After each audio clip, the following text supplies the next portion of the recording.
Hello, everyone. This is Rich Michael Jones. Time for the Bible read. Good job, dogs.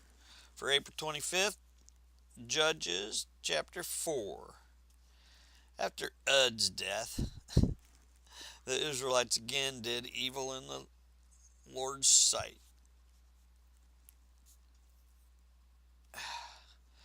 So the Lord turned them over to King Jabin of Hazor.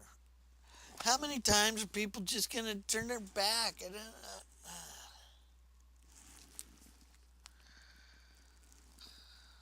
Not even a half a year in, and it's been like, I don't know how many times. Seems like every day they turn their back again. So the Lord turned them over to King Jabin of Hazor, a Canaanite king. The commander of his army was Sisera.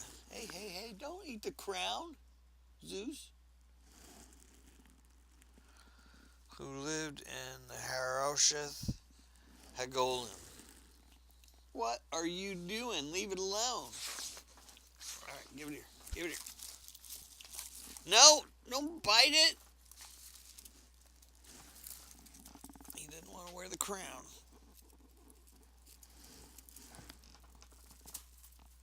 Maybe nobody's going to wear the crown.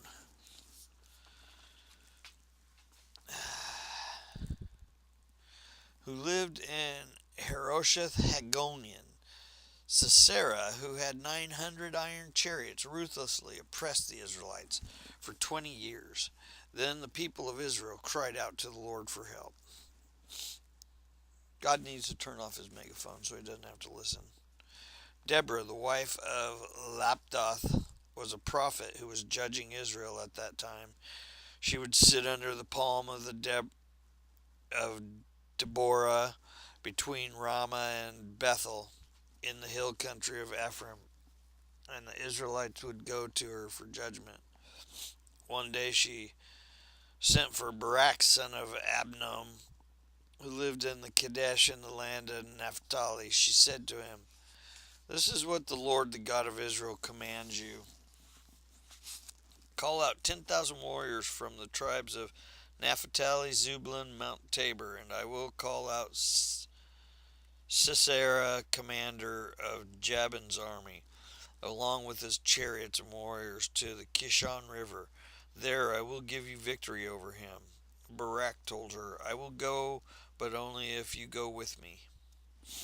"Very well," she replied, "I will go with you, but you will receive no honor in this venture, for the Lord's victory over Sisera will be at the hands of a woman." So Deborah went with Barak to Kadesh.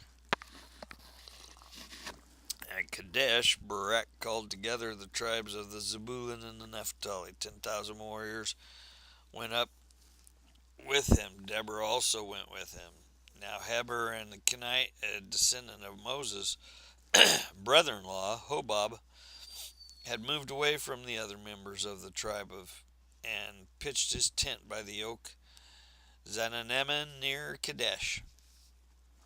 When Sisera was told that Barak, son of Abinan, had gone up to the Mount Tabor, he called for all 900 of his iron chariots and his warriors, and they marched from Harosheth Haggim to Kadesh River. Then Deborah said to Barak, "Get ready. This is the day the Lord will give you victory over Sisera, for the Lord is marching ahead of you." So Barak led his 10,000 warriors down the slope of the Mount Tabor into battle.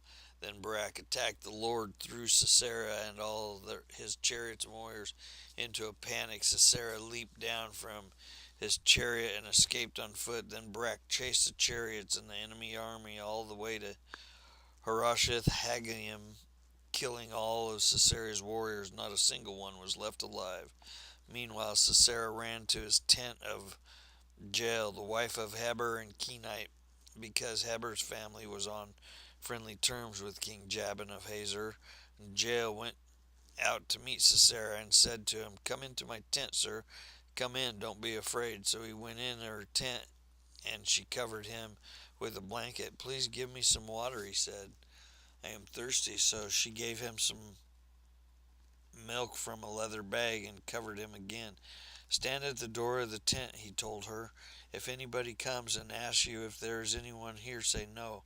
But then Sisera fell asleep from exhaustion. Jael quietly crept up to him with a hammer and tent peg in her hand, and then she drove the tent peg through his temple and into the ground, and so he died.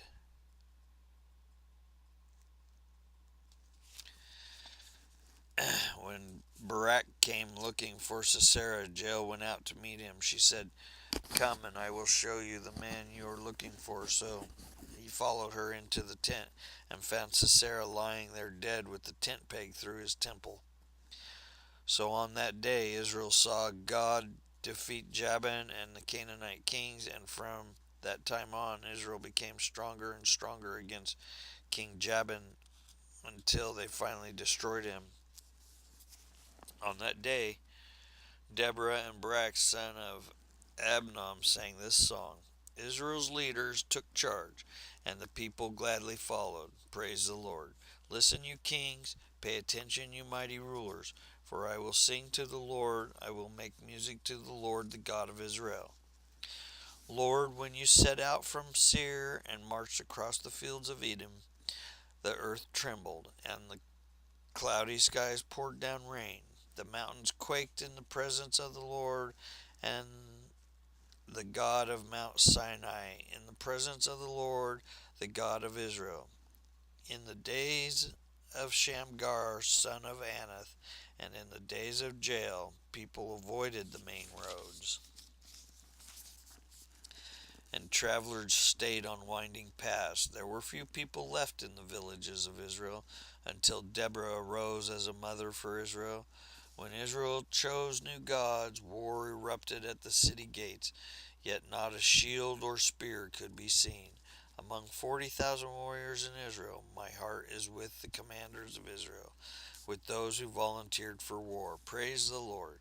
Consider this, you who ride on fine donkeys, you who sit on fancy saddle blankets, and you who walk along the road.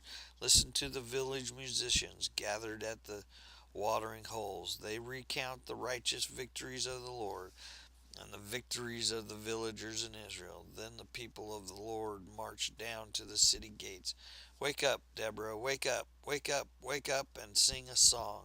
Arise, Barak, lead your captives away, son Abnom. Down from Tabor marched the few against the nobles. The people of the Lord marched down against the mighty warriors. They came down from Ephraim and landed that once belonged to the Amalekites. They followed you, Benjamin, with your troops from the Machir, and the commanders marched down from the Zebulun. Came those who carry a commander's staff.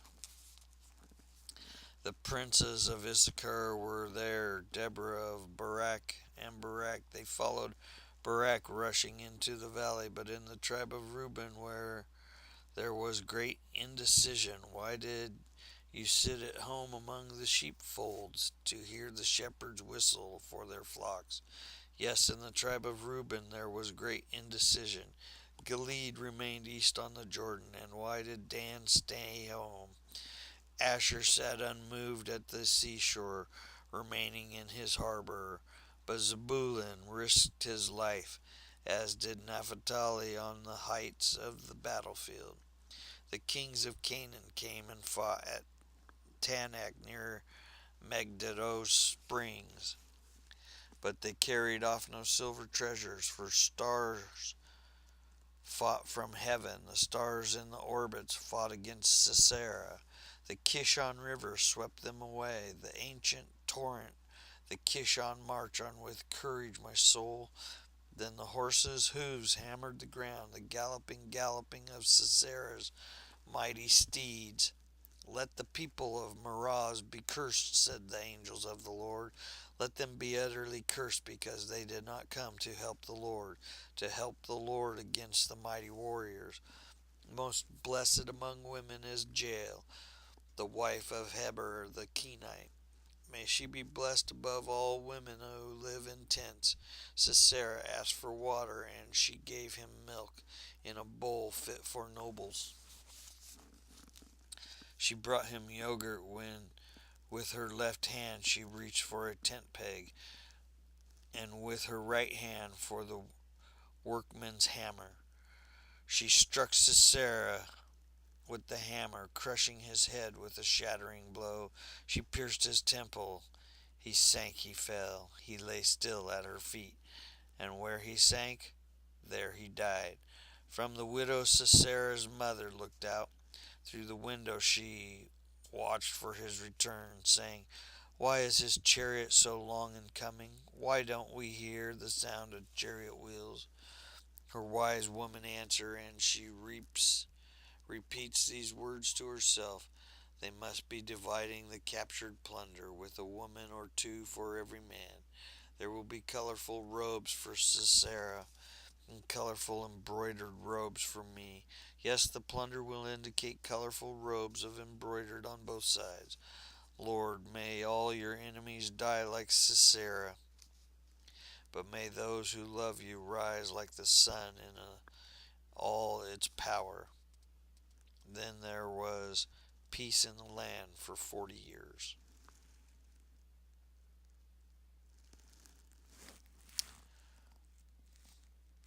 And the second part of the reading, thank God for Jesus, is in Luke chapter 22. Chapter 22 is long. Then Jesus asked them, "When I sent you out to preach the good news, and you did not have money, a traveler's bag, or extra clothing, did you need anything?" "No," they replied. "But now," he said, "take your money in your traveler's bags, and if you don't have a sword, sell your cloak and buy one. For the time has come for the prophecy about me to be fulfilled. He was counted among the rebels. Yes, everything written about me by the prophets will come true." "Look, Lord," they replied, "we have two swords among us." "That's enough," he said. Then, accompanied by the disciples, Jesus left the upstairs room and went as usual to the Mount of Olives. There he told them, "Pray that you'll not give in temptation." He walked away about a stone's throw and knelt down and prayed, "Father, if you are willing, please take this cup of suffering away from me. Yet I want your will to be done, not mine." Then an angel from heaven appeared and strengthened him. He prayed more fervently, and he was in such agony of spirit that his sweat fell to the ground like great drops of blood. At last he stood up again and turned to the disciples, only to find them asleep, exhausted from grief. "Why are you sleeping?" he asked them. "Get up and pray so that you will not give in temptation." But even as Jesus said this, the crowd approached, led by Judas, one of the 12 disciples. Judas would walk over to Jesus to greet him with a kiss. But Jesus said, "Judas, would you betray the Son of Man with a kiss?" When the other disciples saw what was about to happen, they exclaimed, "Lord, should we fight? We brought the sword." And one of them struck at the high priest, slashing off his ear. Jesus said, "No more of this." And he touched the man's ear and healed him. Then Jesus spoke to the leading priests and captains of the temple guard and elders who had come for him. "Am I some dangerous revolutionary," he asked, "that you come with swords and clubs to arrest me? Why didn't you arrest me in the temple? I was there every day, but this is your moment, time when the power of darkness reigned." Typical Psalms. Lord God of vengeance, O God of vengeance, let your glorious justice shine forth. Arise, O judge of the earth, give the proud what they deserve. How long, O Lord, how long will wicked be allowed to gloat? How long will they speak with arrogance? How long will these evil people boast? Crush your people, Lord, hurting those who come as your own. They kill widows and foreigners and murder orphans. The Lord isn't looking, they say, and besides, the God of Israel doesn't care. Thinking again, you fools. When will you finally catch on? Is F the one who made your ears? Is mine the one who formed your eyes? Is he punishes the nations? Won't he also punish you? He knows everything. Doesn't he always also know what you are doing? The Lord knows people's thoughts. He knows they are worthless. Ouch. Joyful those you discipline, Lord, those who teach with your instructions. You give them relief from troubled times, and the pit is dug to capture the wicked. The Lord will not reject his people, he will not abandon his special possession.